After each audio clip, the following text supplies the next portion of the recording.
All right, Sagittarius, welcome to your February of 2015 horoscope. My name is Athen. All right, so last month in January, we had a strong emphasis on your second house, and this month we're still going to be finishing up some things in regards to those second house matters. We've got Mercury continuing to go retrograde there up until the 11th, and the Sun's going to be there until he changes signs on the 12th. So some things needing to finish up here, but last month there was definitely a strong emphasis in terms of it, and it has to do with your sense of self-worth, essentially. That's what the second house really symbolizes. On a mundane level, it has to do with our resources, our physical resources in particular, the things we value in the material realm, which is of course finances, but anything that is of sense of value to us.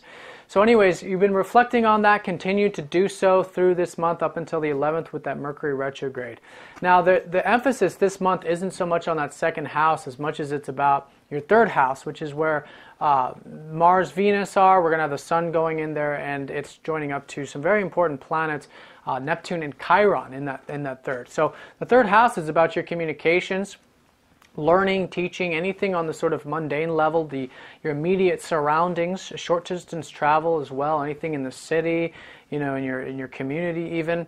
So whatever that is, in particular, if it is something, or just in general with your communications and self-expression, or perhaps learning, that's where the emphasis is going to be. Now, you probably noticed this towards the end of January, that you've been really enjoying that part of your life, and that's really good. So Venus is going to continue to be there, helping you connect and enjoy these things in your life. And it all starts on the 1st when she goes over Neptune in that third house. So with Neptune in that third, for many years, you guys have been sort of spiritualizing your communications and your learning ability. Perhaps a lot of you have been learning about spiritual sort of studies, spiritual things, such as, more of the Buddhic, Christed sort of teachings of Neptune, which is, the compassion and presence. But whatever it is, it's this sort of spiritual connection, or helping you become more spiritual through learning in general. It could be learning about anything, but then you have this sort of peace and presence while you do it, which is helping you connect to that, presence and compassion. So whatever that is, that's going to be emphasized there with Venus, and it's just overall enjoying that third house, like I'm saying. It's just enjoy the learning, enjoying the teaching, perhaps start expressing yourself, perhaps start teaching more, because, the student-teacher sort of dynamic is really one and the same, The teachers are students, the best teachers are students, and the best students become teachers. And so it's about learning and teaching, but they're one and the same thing, and doing both. I think you'll find it very enjoyable this month. Now on the 3rd, we've got the full moon, and this is in your 8th house. You've had Jupiter in your 8th too. Meeting up with this full moon here around the 3rd is some sort of culmination in terms of your transformation, especially over the past 6 months. So if you look back for the past 6 months, for those of you who've been doing perhaps some of the spiritual work, transformational work, involved with anything in terms of other people's resources, which is 8th house as well, and overall just connecting to the deeper side of life. We have the full moon here, and so that's going to be a culminating period, an abundance period for you, especially with that Jupiter, like I was saying. So pay attention around the 3rd in terms of this illumination of the 8th house, of the transformation, the beauty of change in your life, and the depth and connection to everything around you. Your depth and connection to people, the depth and connection to your work, etc. Very nice energy there with the full moon in Cancer. Now on the 6th, we've got the Sun opposite Jupiter, so perhaps last month in January you're noticing that it was important for you to balance the 8th house, which is all those things I mentioned, along with the physical values and your sense of self-worth. So that's going to continue to be the case here just for the first few days up until the 6th. You'll notice the importance of really needing to balance these two parts of your chart. So other people's resources, well, of course, not overdoing that and getting too caught up in what's important for others. It's giving yourself enough attention as well. It's very self and other oriented, and that's one example of it. Another example could be that, without focusing too much in terms of your own values and what's important to you, make sure that you're giving enough attention to the deeper side of life and your relationships. So it's a beautiful opposition because it's involving Jupiter, so there is definitely some good optimism to be had here. Just make sure that you're keeping it nice and balanced and nice and grounded. Like I said, you don't want one of those areas to get into an extreme. The more you blend them together, the more enjoyable and the more fruitful they will be. Now on the 8th, we've got Venus now then going over Chiron. So after Neptune, she then goes over Chiron on the 3rd. So for a lot of you, perhaps you've been feeling a sort of insecurity about your communications or teaching and learning abilities. And that's just the nature of Chiron. It's just where we feel kind of a little bit not sure. And so there's a healing taking place there, and it has been going on. But this month is going to be emphasized. It's very positive.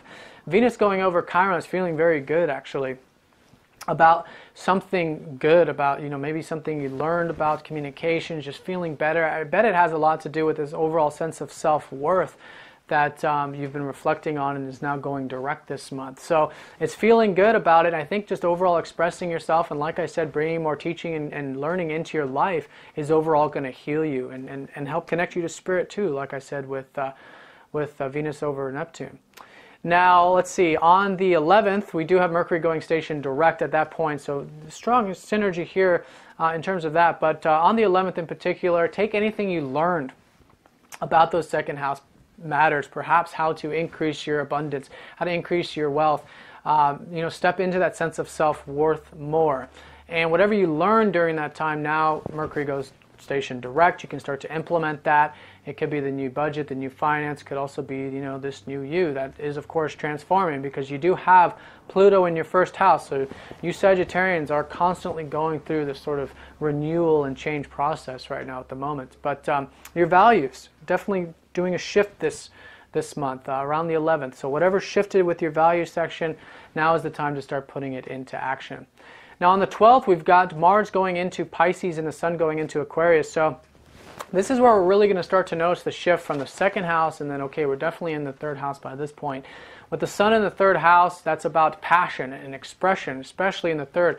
The Sun in the third wants to be heard, it wants to communicate, but it also wants to receive. And like I'm giving you this sort of advice about learning and teaching, you're going to find it very passionate, very lively, helping you come alive. The more you learn, it could be like this, you know, this thirst for knowledge, and then it's motivating you and giving you that life force energy. So utilize that, and like I said, this is going to be the shift. It's going to take you all the way into March. So all those third house activities you'll find very enjoyable, especially on the sort of creative and life force side of things.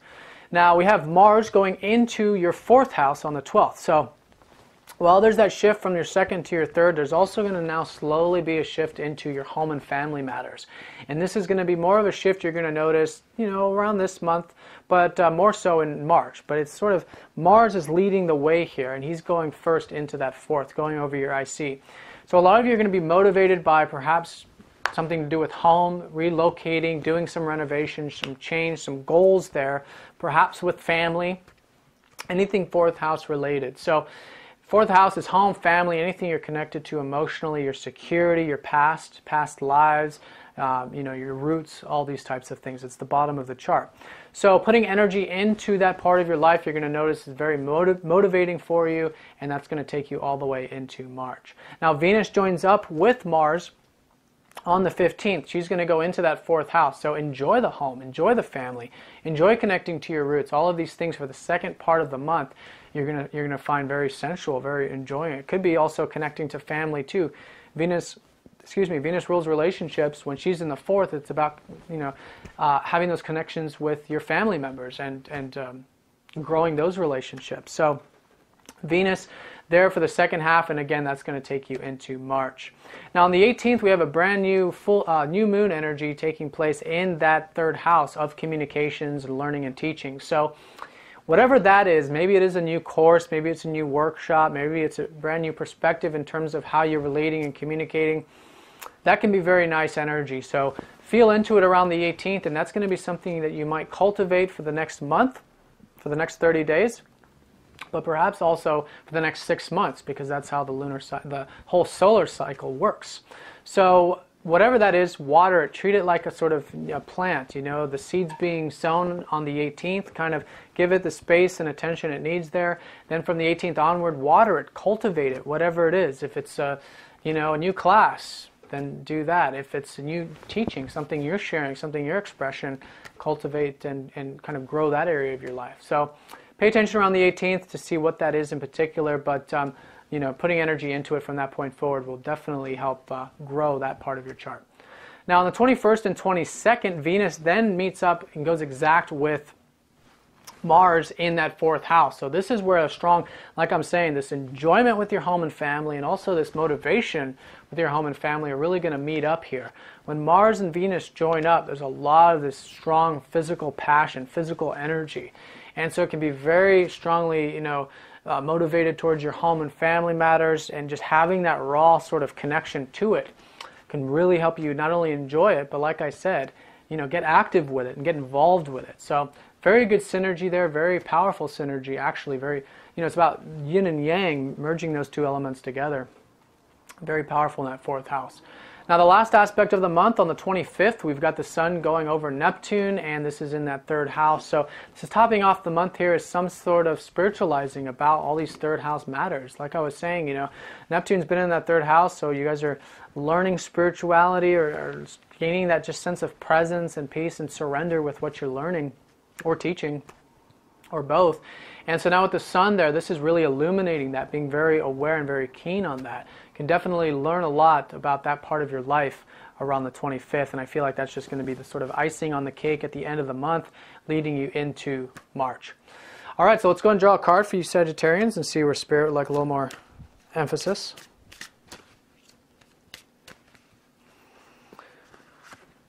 Okay, Luna. Well, there she is. This is the moon. This is the receptivity.